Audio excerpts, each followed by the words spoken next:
Hello, everyone. So I'm Shaylee Nanavati, and I will be your host today. Welcome to our third webinar in the series, Unlocking the Secrets to an Innovative Mind. Shape Your Future brings you different industry leaders so you can hear from the top professionals and their innovative careers and paths. You can find our website with the link in the comments to find out more information about Shape Your Futures and for other details and notifications for our events. To hear about our latest updates and information, be sure to join our subscription list. Now, I'm very excited to introduce everyone today to our speaker, Jose Morey. So Jose drives the Engineering Council at Hyperloop. He leads the medical innovation at Liberty Biosecurity and mentors for MIT Solve. He has revolutionized innovation in a variety of industries and is currently serving as the special advisor to the Director of CORD at the White House Office of Science and Technology. And he's an admission committee judge at the Space Technology Hall of Fame. In addition, Jose is an Eisenhower Fellow and a senior advisor for the NASA COVID-19 Breathing Space Initiative. Jose, I can't wait to know more about you and your experience. I'm sure our audience can't wait to know about all the amazing work you do. So please tell us more. Thank you, Shay. I really appreciate it. Yeah, it's been an interesting road for sure. Various projects have come along and various projects will continue to come along. And it's always interesting to see the opportunities that open up to you. And when you walk through and you take advantage of those opportunities, what ends up opening up after that. And it's not just the ones that are interesting for yourself, but also what comes along for other people that you can help them along their journey and see how they grow and how they innovate and how they kind of transform into really interesting individuals and go on to do really interesting projects. So I think it's more interesting to work with the folks that you can help do other interesting things as opposed to the things that you're doing yourself. So that's the one caveat I'll add to all the different things that are going on right now. Well, thank you for that. So I wanted to start this webinar off by asking you about your recent Eisenhower Fellow that you received. By the way, congratulations on that. That's really incredible. I wanted to ask you, as an Eisenhower Fellow, so you've done amazing work and innovative work focusing on creating edutainment content to inspire underserved and underrepresented communities to enter the fields of STEM. So do you mind sharing more about what receiving the fellow means to you and how can others make such a strong impact as you have? Well, thank you very much. I think to be honest, I think it's probably the greatest award or achievement that I've reached so far in my career. So it means a lot from that extent. And essentially the concept was previous kind of chairmen of the Eisenhower Foundation. Currently it's Secretary Gates, but before that it's been individuals such as Colin Powell and Madeleine Albright. There's also been George H.W. Bush, the first George Bush, as well as President Ford. So there's been a lot of political leaders, a lot of people that have made a big difference in the world from various capacities, and they bring together. There used to be 10 fellows that were chosen every year. Now I think there's a total of like 23 fellows that are chosen every year. It's expanded over the decades it's been around. And the concept is to bring emerging leaders or leaders that are in mid-career to do a fellowship, to do a mid-career fellowship, to expand on their career and the things that they've already done, or to transition to something that they want to do next. What is their next kind of big move from that perspective? And the fellowship, when they came to me, they actually had a couple of previous fellows that discussed the opportunity with me. And one of the things that my career has been transitioning to a lot, I do a lot of things right in emerging technologies, but oftentimes when I'm in these capacities, whether as an advisor or as an executive level in the different entities or the different projects, typically I am by far the only minority that tends to be at the table, and if not the only minority, then at least the only Hispanic that's at the table. So that's something that has been really eye-opening, and it's been like that always. I think you'll see that as well, throughout your career, especially in Silicon Valley. It's been an ongoing issue with a dearth of African Americans, Hispanics, females in the fields of the emerging technologies, even in the U.S., which is supposed to be kind of a leader in for progressive ideals.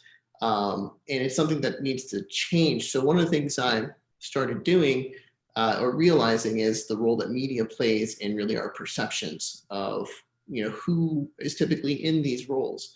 And I've had more and more opportunities to speak on these kinds of issues, especially to people of all age groups.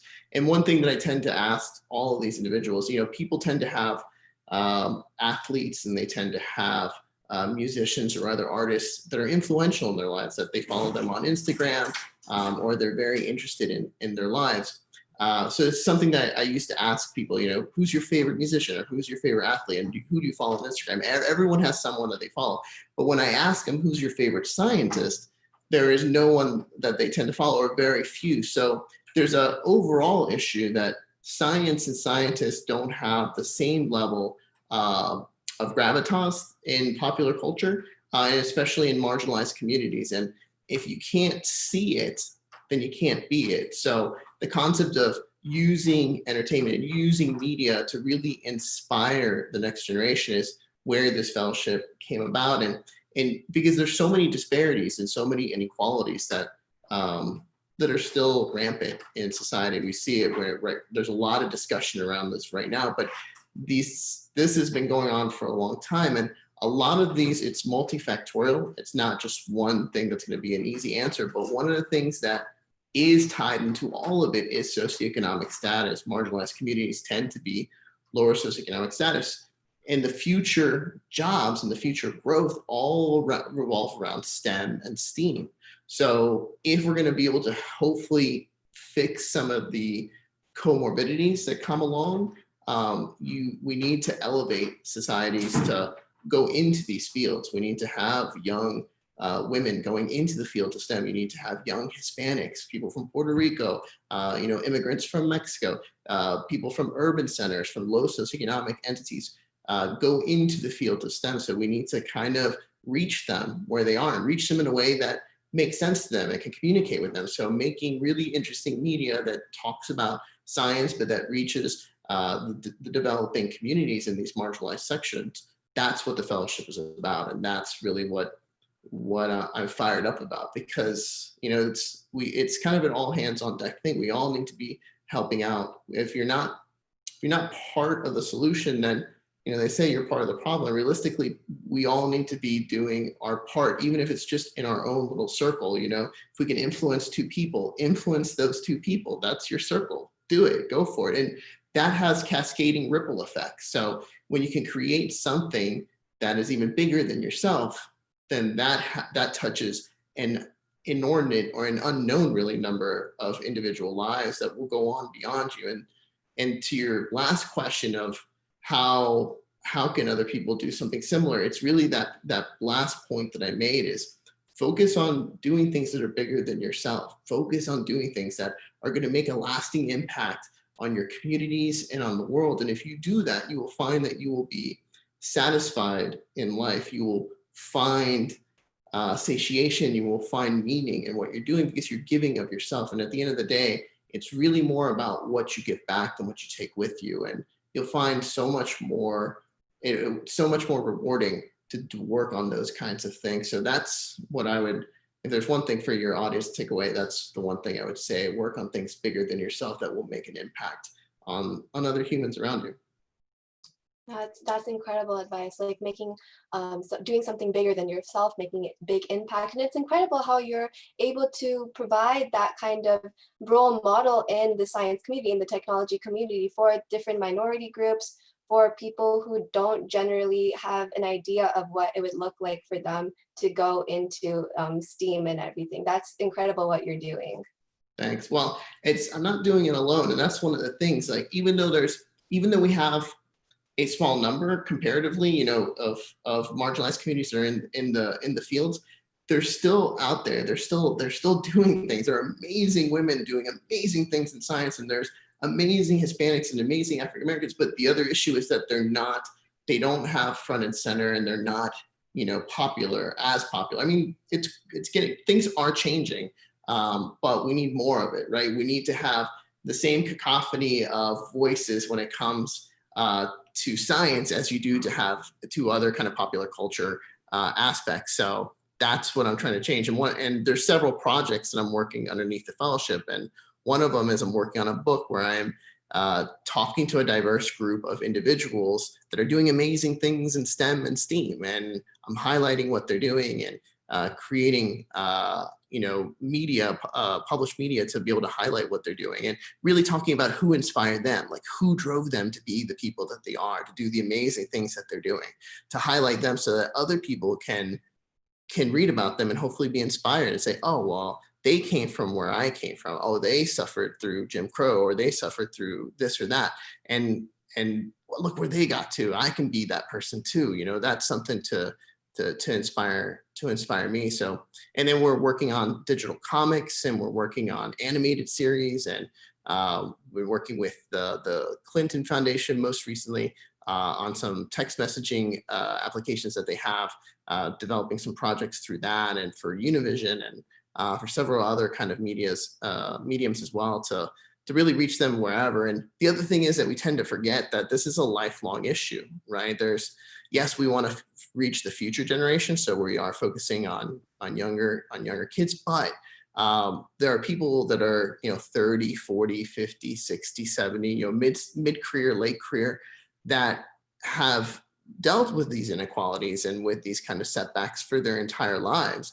And now that, they feel like there may not be a way to transition, but there is. They can still go back and follow their dreams. People can transition to do what they want to do, to what they aspire to want to be at any stage in life. There's no age that's too old. There's no education level that's too low. Like, you can transition to do whatever you want to do. And that's the other thing that I when I talk to people, that I want to emphasize, that we have to try to fix the issues that have been occurring. So to do that, inspiring people that are in their 40s, their 50s or 60s, say, hey, you can go back and code, and you can go into computer engineering, or you can go back and learn additive manufacturing and start doing what you wanted to be doing. Like, it's never too late. So it's really a whole spectrum. Even though we're starting with the younger generation, we got to focus on the people that this has been affecting longer than the kids. Yeah, that's incredible. It's really inspirational. I wanted to also touch on, I know a lot of people here are really interested in your engineering kind of part of Hyperloop. So do you mind telling us more about, like, Hyperloop took such an innovative and advanced idea, and they're really making it a reality right now. So do you mind sharing more of your thoughts, or how are they even doing this? Yeah, absolutely. So I'm a contributor for Hyperloop Transportation Technologies, and a hyper leader for their innovation group, which handles a lot of outside the box thinking and trying to be innovative, and deals a lot with their intellectual property for figuring out strategies behind that perspective. And on the engineering council, I don't lead the engineering council, but I am part of the engineering council. And what the engineering council does, essentially, it's other individuals that have expertise in various kinds of backgrounds, from your traditional mechanical engineering to aerospace engineering, to government infrastructure, to things, emerging technologies and artificial intelligence. And it brings them together to function almost as a chief technology officer, where they come and they help kind of direct the overall strategy, and also to help ameliorate any issues that the engineering teams, the sub teams, run into, to help say, all right, well, this is the decision that's going to be made that makes the most sense based on having an umbrella view, or a bird's eye view of what's going on. But as far as the technology itself, yeah, it's come a long way from the original white paper that SpaceX put out. And obviously this wasn't a brand new concept. This has been around for over 100 years. Pneumatic travel is not new, right? They even did a small functional pneumatic tube where people transported through in New York, a long time ago. So the concept wasn't brand new, but it got re-inspired by Mr. Musk and SpaceX and bringing it out. And since then, you've seen a lot. It's no longer just one company doing this. There are many companies. It seems like there's more companies I can keep track of anymore, all over the place, that are in North America and South America and Europe and Asia, where they're all working together. Obviously, some of the bigger ones are Hyperloop Transportation Technologies and Virgin Hyperloop One. And you're seeing it now that it's really an industry, and it's really pushed the envelope in so many perspectives. And you're seeing so many different groups come together to really discuss and figure out how we're going to make this come to a reality. And you're seeing the biggest issues no longer really the engineering aspects. The engineering stuff, you're taking a lot of existing technology and you're just putting it together in a novel way, right? Magnetic levitation is not really new. Creating a tube and a vacuum is not really new. So you're just putting all these different technologies that have already existed into one technology or into one transportation system. So the biggest hurdles that have actually come haven't been from the engineering perspective. Those were kind of already done. The biggest hurdles actually come from more of a political perspective or infrastructure perspective, dealing with governments. So that is kind of the biggest challenge that we've seen over the last 5 or 6 years that the industry has been developing. But even those, you're seeing huge progress. The European Union, in collaboration with HCT, developed the safety standards in collaboration with Munich Re, and set up what the safety standards and what the actual guidelines would be to have a Hyperloop system within Europe. You've seen feasibility studies all over the world. One of the most advanced ones here in Ohio, combining different cities. So those things have progressed. You've seen the United States Department of Transportation come out and support it, and actually set up a NET council, so future like emerging technology and transportation council, to evaluate. And they've actually set up the guidelines also now in the US. That would just happen like a couple of weeks to months ago. So the biggest challenges have been governmental, and we're seeing those being overcome now at a much faster and faster clip. Everyone from a governmental perspective realizes that this is not a technology that's pie in the sky. This is technology that's already here, and it's just a matter of setting up the regulation standards to do it.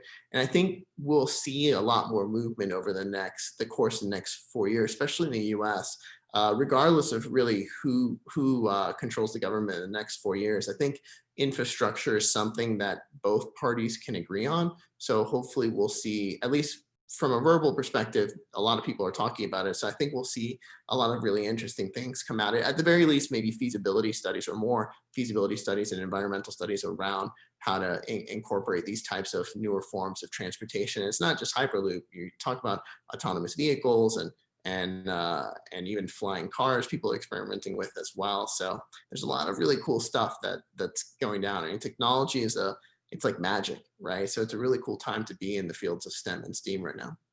No, yeah, it's really fantastic and like amazing. It's like mind blowing. So I know like, that we have a few more minutes before we open it up to our audience for questions. So I wanted to ask a couple more. So as a mentor for MIT Solve, you are able to help tech entrepreneurs from like all over the world to scale their innovative work, so to say. So what is like one common theme that you see in their innovative work that others should take note of when trying to pursue their tech ideas through entrepreneurship? Yeah, the MIT Solve community, and also I do some similar work for MIT Ideas. The things the vein that kind of goes through all of them from that perspective is that it's not just for profit, that they're trying to do something. It's really, and you're seeing that a lot in entrepreneurs from all over the world. They're actually focusing more and more on for purpose. And that ends up being, and you're even seeing that from the investor side, from venture capitalists and private equity. Folks are starting to realize that it's not just dollar signs that people chase anymore. People really chase meaning and impact. And people want to make an impact. Yes, who doesn't want to be rich, right? Being wealthy is something that is very comfortable. But at the end of the day, it doesn't make you happy. And people are really looking to go beyond just dollar signs. And I think it goes back to kind of one of the original statements, is doing some things bigger than yourself. It's why you're doing them, and understanding that you can still do well by doing good. So you can still be very profitable and make a lot of money and and have a very comfortable life. But at the end of the day, if what you are doing is hollow, then all the money in the world's not going to fill that, right? So people, that's the really beautiful thing about working with the MIT Solve community, that everyone is really like the mission statements that they and the challenges that Solve puts out are really about.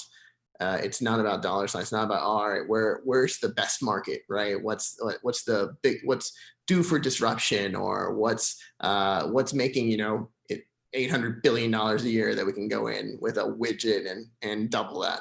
No, it's really about what's the biggest issue, what's a problem, like single mothers, education, vaccinations, running water. Like, how do you create and lift up societies? And that's the thing that I would say that, as young entrepreneurs out there, as young innovators, seek out those things, seek out the things that are going to really make the most impact in the world. And you'll find that you're not only will you change the world, it will change you in the process. And it's an amazing experience to go through. Yeah, that's incredible. Like, I think people often, like you said, kind of go towards the profit, goes towards the money side, but people now are getting more interested in impact. It's fulfilling, it's exciting. You can really make a difference in the world. Yeah. So we have, it's time for the questions from our audience. So if you guys have any questions, please put them in the Q&A. Okay, so our first question is, what kind of engineers work at Hyperloop, and what do they look for in a candidate? Lots, actually, all sorts of engineers. I mean, it's a multifaceted type of infrastructure project, right, of transportation. So you need a little bit of everything. Harvard has actually worked with HTT and Hyperloop TT and set up the kind of a business plan around, I guess, Hyperloop TT specifically. It's a unique framework in which it uses and collaborates with a lot of contributors, and then it has contractors, and then it has full-time FTEs. But you need everything from safety engineers to mechanical engineers to computer engineers to aerospace engineers, because it's a bit of a mixture. Although we're following the guidelines from a fixed railway for the US DOT.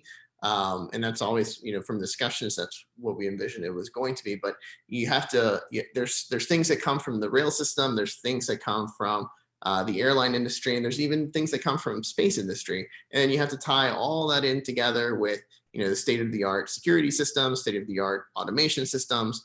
We're obviously, even with user interfaces and being able to do mobile applications. We're even using computer vision experts and augmented reality experts. So the engineering is really everything that's cutting edge goes into Hyperloop. It's one of the most innovative and a bleeding edge type of engineering technology that there is. So pretty much, if you have any type of engineering background, there is a possibility for you to be utilized and be part of the team in some capacity. So and if people are interested, I mean, Hyperloop TT is always bringing in new contributors. So if they just go to the website, there's a application on there for people to apply. So everyone's really interested in that. Yeah, thank you for that answer. I think you're right. Like, it's hard to kind of see from the outside, but on the inside, there's like many different type of engineerings, many different roles that need to be fulfilled. So our next question is, what is involved in advising at NASA? So I've been a contributor as a judge for their NASA iTech program for several years. That started back maybe 4 years ago now. And I did that for several years back to back. And essentially, so the iTech program, which is still going on, but I haven't done as much for them in the past 12 to 18 months. But what they do essentially focus on developing public-private partnerships to be able to solve technology gaps for NASA. And it started originally, but it's kind of evolved over time as focusing primarily on the 2030 Mars mission. So it started during the previous administration where we had planned to go to Mars and kind of not go back to the moon in the short to midterm. So there are obviously some technology gaps to be able to get to Mars, not so much from a mechanical perspective, although there are some from that perspective, but it's really a lot ends up being around physiology and human science. So with my background, I, at the time, was working at IBM. I was Associate Chief Health Officer for IBM Watson Health.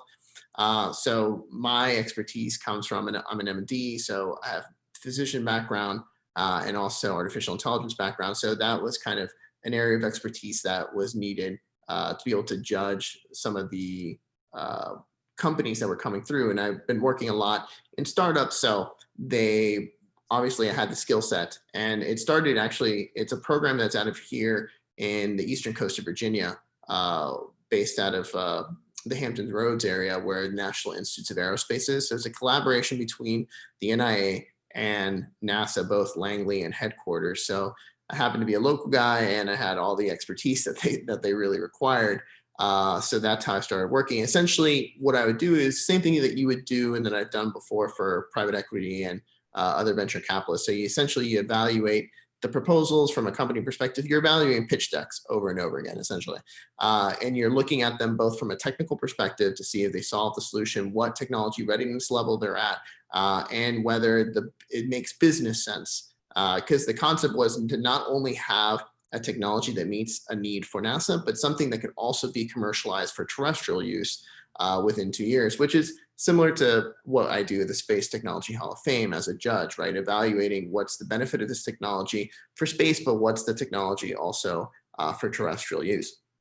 So those were kind of the first projects. And then for the Breathing Space Initiative, it's been a loose collaboration, primarily out of NASA Ames, which was headed up by Dr. Von Kegel, who's an astronaut out of Ames and also out of Johnson, and really evaluating and trying to create a distributed platform that would be able to benefit people in the times of COVID. So be able to bring in different disparate data sets from different electronic health records that would be able to be protected, and that you could integrate it and transport it to where it was needed, and to be able to allow telehealth and tele-ICU applications in times of like a pandemic or other natural disaster, and at the same time incorporate advanced wearable technology and advanced mobile technology that NASA has developed for things like infectious disease, for forward contamination, reverse contamination, and how that could eventually also be utilized for LEO, low Earth orbit, and for deep space missions. So it's kind of a distributed electronic health record to be able to work amongst all these different types of disparate health records that you can send data, you can bring data, and in places that have very low bandwidth for actual physical interaction, like you do in a time of pandemic, how do you actually call on a distributed workforce to be able to help during that time? And then also, how do you track logistics of supply chain to be able to transport that in places that you don't have a lot of infrastructure? So it's really a complex kind of project, and we have experts from Google, we have experts from overseas, we have experts from like Leidos and NetApp, obviously NASA, and there's a bunch of other groups that are incorporated into this that are working together to try to make this a reality. That's amazing. Thank you so much for that. Sorry, we're running really short on time, but we do have time for one more question. So the last question is, how are you able to be so successful in so many different areas and fields?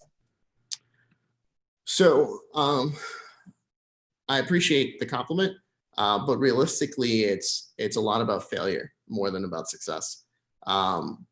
It's really about willing to embrace failure, which coming from, I'm a MD, and if there's any kind of physicians out there, PhDs, MDs, you guys know, all of you, that this, in those fields, like failure is not something, as you're going through your studies, right?